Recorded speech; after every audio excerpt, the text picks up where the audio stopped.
психичкото насилство најлесно е да го забележиме, затоа што ќе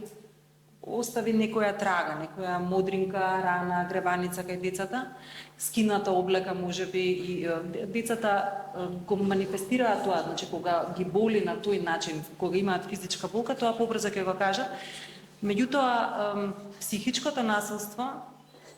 остава невидливи рани или невидливи лузни во душата кај децата, ако можам така да кажам, бидејќи кога емоционално се повредуваат, кога психолошки се малтретираат едни со други, тешко едно дете може да изгради таков одбранбен механизам за да во моментот се справи и да не дојде до некакви одредени последици. Така што тие се двете, да речам, многу познати за нас кога го класифицираме насилството каде влегува, ќе речеме психолошко или физичко насилство.